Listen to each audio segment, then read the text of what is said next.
After months of tumult on American college campuses, relative stability in one realm returned on Tuesday, when U.S. News and World Report published its oft-disparaged but nevertheless closely watched rankings. Many top schools held the same, or similar, spots they had a year ago. Among national universities, Princeton was ranked number 1 again, followed by the Massachusetts Institute of Technology and Harvard. Stanford, which tied for third last year, fell to number 4. U.S. News again judged Williams College the best among national liberal arts colleges. Spelman College was declared the country's top historically black institution. Few franchises in American higher education are as contentious as the U.S. News rankings. Over the decades, their publisher has faced trouble with manipulated data, complaints about murky methodologies, accusations of revenge, and the foundational question of whether it is appropriate to rank colleges. To U.S.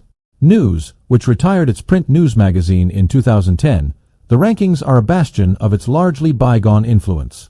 They are also a source of millions of dollars each year, as universities pay licensing fees to promote how they fared. U.S. News, which insists that its business relationships with schools do not affect rankings, contends that it is performing a public service by distilling a chaotic collegiate marketplace for weary consumers. Indeed, to students and their parents, the rankings can be tools for narrowing college searches and status symbols surrounding admissions to certain schools. To university leaders, the rankings are often publicly heralded but privately detested. To regulators, including Education Secretary Miguel A. Cardona, the rankings are responsible for an unhealthy obsession with selectivity and the development of the false altar of U.S. News and World Report. And to almost everyone outside U.S. News, they are opaque and, ultimately, almost uniformly misunderstood. The criticisms have dented U.S. News brand over the years, but few people dispute the rankings' power as an imperfect cultural force. U.S.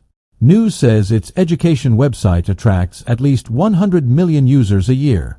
And in the coming weeks, many universities, as they have long done, will assuredly print pamphlets, push out social media posts, and instruct campus tour guides to tout their places in the rankings.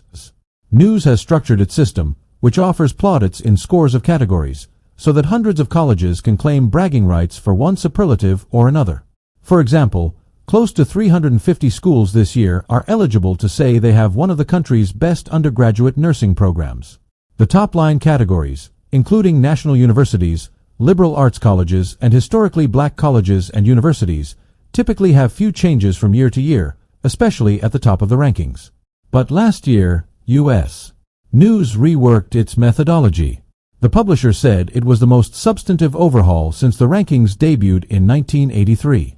Bowing to critiques that its model did not adequately account for ideals that administrators often talk about, like promoting social mobility, U.S. News put more weight on retention and graduation rates for people with need-based Pell Grants. The result was that some public universities surged in the rankings, with more than a dozen jumping 50 spots or more, while a handful of private schools saw their stature drop. U.S. News made far fewer consequential changes this year and said that its most significant shift was the decision to drop the 6-year graduation rates of first-generation students from some formulas. The publisher said that while it still supports this metric in principle, it had heard feedback that the measure was insufficiently standardized to be used for comparisons. And the publisher highlighted that 9 institutions climbed by at least 40 spots. But none of them moved higher than a tie for number 209. Across categories, schools in the middle tended to undergo larger year-to-year changes than those placing toward the top and bottom because their data is very similar to each other, whereas the highest-performing and lowest-performing schools are statistical outliers whose data is dissimilar to most other peers, U.S. News said. A pair of reports in recent weeks underscored how fraught the rankings remain and offered new fodder for the debate about whether universities should seek U.S. News favor. Art and Science Group, a higher education consultancy, found that some 40% of students do not use rankings at all when they are picking colleges and that only 3% turn to them through the whole of their college searches. Separately, Vanderbilt University was so thoroughly enraged by its 5-spot dip in the U.S. News standings last year that the school commissioned a review of the methodologies of 5 ranking services. The resulting report argued that those rankings were rife with flaws, including faulty data and subjectivity. Rankings publishers have routinely argued that their guides are essential, but that they should not be the sole drivers of college searches. U.S. News said it strongly advised visitors to its website to consider the rankings alongside additional information from U.S. News and